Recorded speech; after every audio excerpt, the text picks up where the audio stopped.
It's time now for this. Yes, it's time for Uncancelled, in which we tackle the dark underbelly of the news agenda. As we hopefully enter the tail end of the coronavirus pandemic, is the world turning its back on lockdowns as cases inevitably rise this winter, as they do with all seasonal respiratory viruses? Has the case for shutting down society and the economy been consigned to the dustbin of history? Are lockdowns really the biggest public health mistake in history, as described by Professor Jay Bhattacharya of the University of Stanford Medical School, or were they a necessary measure? To discuss this, I'm delighted to welcome Dr. David Thunder, researcher and lecturer at the Institute for Culture and Society at the University of Navarra in Pamplona in Spain. David, welcome to the show. Thank you. Good to be here. Do you think that the case for lockdowns is beginning to crumble? I think it is. To be honest, I don't think there was a strong case for lockdowns at any point in the pandemic. But with hindsight and having seen the deleterious effects of lockdowns, such as untreated illnesses, spikes in domestic abuse, isolation and depression, a collapse of tourism and hospitality and small businesses, the erosion of civil rights and rule of law, and you could just keep going on, and their failure to stem infections. There's been no correlation between lockdowns and improved health or reduced COVID cases. So over the course of the pandemic, so as many peer-reviewed papers have shown, so it seems to me that the case for lockdowns is weaker than it has ever been. And David, do you think, notwithstanding outliers like Sweden and certain states in America, that what we're confronted with now is a generation of politicians and scientific advisors that will do everything to demonstrate that lockdowns were the right measure? Yes, I think basically, as Lord Sumption has pointed out, once a politician makes a major mistake, they're not likely to admit it anytime soon. So I do think that politicians will try to retrospectively justify what they've done. And my biggest fear is that politicians may, in fact, if they're confronted with, say, some pressure on our hospitals, that they may this winter have recourse again to lockdowns, in spite of their demonstrable failure to stem disease. So that is my biggest fear, that the politicians might turn to lockdowns again. And the only way to stop that is for citizens to mobilize strongly against them. Because, I mean, I've always taken the view that the problem with lockdowns is that on paper they make sense. And that's why they're so politically potent, isn't it? Because it allows politicians and public health officials to be seen to do something to save lives. And on paper, it does make sense. Keep people at home, you stop the spread. But the data would suggest otherwise. That's right. As I said earlier, there is no correlation between lockdowns. There's no demonstrated correlation between lockdowns and improved disease outcomes or lowered mortality. And the reason for that is actually quite commonsensical, and that is that we're social beings. We actually need to socialize. We need the care of others, especially when we're vulnerable and elderly. And so the pretension to separate human beings from each other in a definitive way is completely misconceived, and it simply misunderstands human nature. As Dr. Bhattacharya has pointed out, basically human beings by nature are social, and you can't put them in cages and separate them. For example, if you shut down restaurants, people will start to socialize in their homes, which we know are a major source of transmission, of COVID transmission. So all you do is you defer the problem, you move it into another area of society by shutting down a particular part of society. So it's a simplistic solution to a very complex problem. And in my experience, for very complex social problems, attempting to solve them with a very simplistic solution almost never works. And of course, although we've got very used to lockdowns and other COVID measures in the last 18 months, these measures are unprecedented. Lockdowns are not the default for a pandemic. Absolutely not. The World Health Organization, in a document on pandemic management from 2019, explicitly ruled out involuntary quarantines, which are essentially a form of house arrest. They did not contemplate lockdowns as a normal way to respond to a pandemic. So the scientific community and national public health authorities in no way contemplated this sort of response. I believe that China set the ball rolling, and it's no accident that the first country to impose a lockdown was run by the Chinese Communist Party. I think that tells us a lot about what lockdowns are all about. They're about heavily restricting citizens' liberties. They're a form of social engineering that has been proven to fail miserably. And they originated, we could say, in a country that has a terrible track record for respecting civil rights.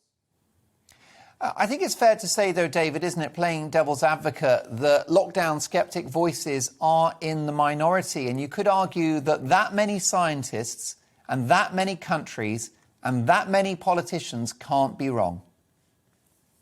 Well, this is an argument. This is intuitively appealing, all right. It's an argument that's often made. How could so many scientists and public health officials get something so important wrong?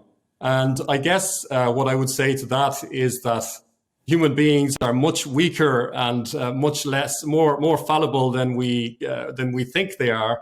And I think historically we have seen the scientific establishment go along with very erroneous ideas, such as bleeding people or bloodletting, sort of bleeding people in order to make them better, which was widely used in Europe, in the West, and widely recognized as a legitimate treatment up to the 19th century and even the early 20th century. And it wasn't until the 20th century that most uses of bleeding people were actually rejected as actually bad for their health. So an entire scientific community can get an important question badly wrong. And so science for me is not about consensus. It's more about an ongoing argument in which evidence has to be presented. Yes, and it was once mainstream scientific opinion that the world was flat. And there's a healthy debate going on at the moment about the vilification of saturated fat being erroneous. If you speak to somebody like NHS cardiologist Asim Malhotra, he'll argue that saturated fat does not cause heart disease. But that's a conversation for another day. But as you say, David, you've always got to challenge the science. Let's bring my panel in on this, Tommy Lembit and Hilary, who are with me throughout the course of the show. Hilary, what's your view about whether the case for lockdowns is now crumbling? I think that in this country, at least, the lockdowns were about saving the NHS because the NHS could not have coped otherwise. So you can't necessarily compare what happened in every country with what happened in this country. And I do think that the doctors have said, the hospitals have said, that they wouldn't have managed, that they were pretty stretched as it was, even with the lockdowns. So I think that lockdowns in this country did work to a certain extent. I do agree with some of what David said, but I think with science, you have to test it. That's how you find out if science is a fact or not. And you can't test lockdowns unless you have them. So maybe now we are learning about lockdowns, but that doesn't mean that we should never have had them. David, was the threat of health services being overwhelmed an insuperable argument for lockdowns? I think they were an argument for possibly for a temporary shutdown. But I would have favoured a voluntary version of that in which citizens were called upon to stay at home, to reduce their social contacts, if at all possible. I wouldn't have thought that was a justification for introducing effectively what became a kind of police state around this issue. So I think one thing that's often forgotten is that when you make a complex intervention, social intervention, you have to evaluate the risks on both sides, the risk of inaction and the risk of action. And precisely because this was an untested intervention, it actually involved massive social risks. So I would argue that the risks were on both sides very, very high. And therefore, I would have favoured a more voluntarist approach in which people could adapt their response to their own circumstances. And I guess, David, that's what happened in Sweden. Exactly. In Sweden, it was based on a voluntarist model. And I believe that it worked. They did mess up with their nursing homes, as many other countries did. They didn't protect them properly at the start. But I do believe the voluntarist approach, in the end, worked out well in Sweden. I think it worked reasonably well in Florida compared with comparable states like California. And so I think that one of the lessons of this pandemic is that you don't need to sacrifice freedom in order to service public health. And we should be focused now on improving our hospital system and also on developing better treatments for COVID-19. There are already treatments in development that are very promising, and we should be focused on these proactive, constructive kinds of interventions instead of turning people's lives upside down. David, you are a researcher and lecturer at the Institute for Culture and Society at the University of Navarra in Spain. What has the impact been of COVID measures on Spanish society? Well, the Spanish, I suppose it's a mixed picture. Early on in the pandemic, the Spanish were so radical that they didn't even allow you to leave your house to do exercise, which I found to be ridiculous and to be very draconian and even against health. But as the pandemic progressed, strangely enough, I was surprised to see that the Spanish ended up being more moderate than the UK, for example, in their measures. For example, the bars and restaurants were open for much of the pandemic, and people were essentially able to get on with their lives. And so I would say that at this stage, it's pretty much wide open. The one issue they've been very strong about is masking. There was outdoor masking for a very long time in Spain during the pandemic. But I think things have improved quite dramatically. Spain was hit almost the worst country hit, and one of the worst countries in Europe in terms of excess death. And that's very sad. But it's also true that the countries that are very hard hit at the beginning of the pandemic tend to develop a higher level of natural immunity. And I believe that's what's happened in Spain. And that's partly why Spain is recovering quite well from the pandemic at this point. Would you say that mask mandates can go into the same category as lockdowns in terms of being scientifically debatable? I think that it's, frankly, I think it's indisputable that masking is scientifically debatable. Some people do claim that it's a very clear cut and dry question and that it simply works. And in fact, the evidence that I've looked at and the meta-studies and the literature reviews done by very reputable bodies show that masking, community masking, is scientifically contested, and that the results are of a low to moderate quality in terms of in favor of masking. So you don't see a dramatic effect of masking on case levels, for example. So I think it's an open debate. And my argument is that when the science is so unsettled that you have no justification for forcing people to wear a cloth over their face in those circumstances, because the impact, it's not clear that it would have any big impact in the end. I agree. I think it's very hard to justify mandating face coverings if the science around them is not overwhelming. And even then, in a free society, I'm not sure it's justified. Tommy Sandu. Aren't we being a little bit Captain Hindsight here? Aren't we being a little bit like, it's all easy to say now, you know, we've got some more stats, we've got information. I'm with you. I'm a good boy. I just want to follow the rules. And I don't want to question the science. I want scientists to question the science and tell me what's best for me, my family, the kids, you know, life. But what I can say is I had to change my life to make sure my parents were okay during lockdown. We made time to sit in their front garden. Luckily, the weather was good during lockdown here, which we never get in Great Britain. So we sat there because I know they need to see their grandkids. They need to see me. Most people do, Mark. Your audience need to see you. I know. You've got rave reviews every time you come on.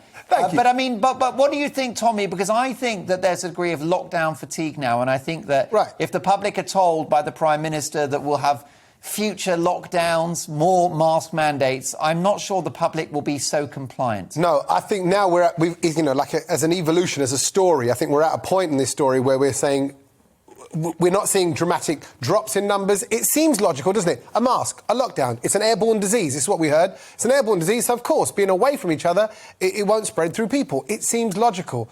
But as we're hearing, the price that we pay is so huge, and I think we're just fed up. We're just saying, you know what, we're all willing to take a bit of a gamble on it, because what we're sacrificing for the price of maybe some further safety, it's just not worth it. As we've just heard, we're social animals. We need to mix. I definitely do. David, I tend to share your views on lockdowns and other COVID measures, and I've got to say I've been slightly disappointed by the unquestioning level of public support we've seen, certainly in the UK, for these damaging measures. And I think, the human, financial and societal bill for what we've done hasn't even come in yet. But public compliance is key, isn't it? And if opinion polls demonstrate that the public are continuing to be supportive of measures like lockdown, then they may return. It's basically in our hands.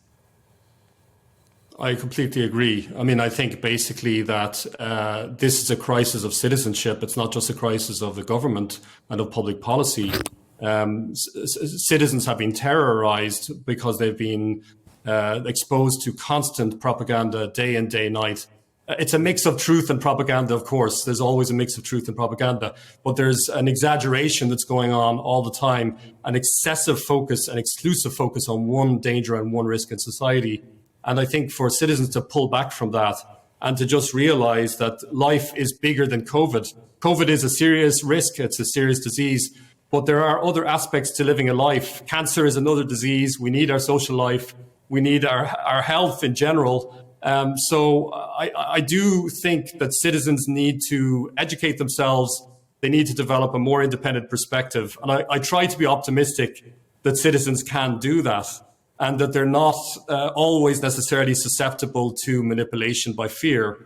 But I think we have a great opportunity now, because as the lockdowns sort of pull back and as society normalizes somewhat, citizens can take a breath and just think, what do they really want for their lives and for their society? They don't need to just act exclusively out of fear. Lembit, last word? I have to agree with David, because the tiny group of people who's a qualified philosopher like you, and maybe there should be more of us, because you're on stage. Everywhere, actually, to be honest with you, Mark, because then you actually begin to talk about the realities of the situation. And you said something very interesting before. Consensus is not science, and science is not consensus. You actually have to look at the facts. And I can summarise it in this way. We've been promoting, as a country, not me, but we've been promoting cycling. There's been a 40%, 41% increase in deaths on cycling. So why do we suddenly say that everything which kills us has to be banned? My view is, what you've said, Mark, what my colleagues here on the panel have said, and what you said, David, makes sense. It has to be proportionate. However uncomfortable it is, we accept a certain amount of death with influenza, with car driving, with what we eat, what we drink, what we smoke and everything else. We have to finally accept at some point that we put COVID-19 into the same box. Final thoughts from you, David. What do you think is going to happen in the months and even years to come? Will we finally learn to live with this virus over time, do you think? If I could give you a good answer to that, I'd be paid a lot more money than I am. but let me just say that I am hopeful that I think things could turn a corner, and that citizens could wake up to what's going on and start to normalise their lives and be less susceptible to fear-mongering and propaganda. Mm-hmm. But at the same time, I'm also slightly fearful that politicians who have proved to be very incompetent and very manipulative might get back to their old tricks again. That's always a worry. David, how can people find you online? Well, I have a website, which is davidthunder.com, which is pretty easy to remember, davidthunder.com, my name.com. And I'm also on Twitter on David J. Thunder. Well, I've become a huge fan of yours in the course of the pandemic, and I hope that when you're in the UK, you'll come and visit us in the studio here at GB News. Thank you so much for your time. Thank you. Brilliant stuff. There you go, David Thunder.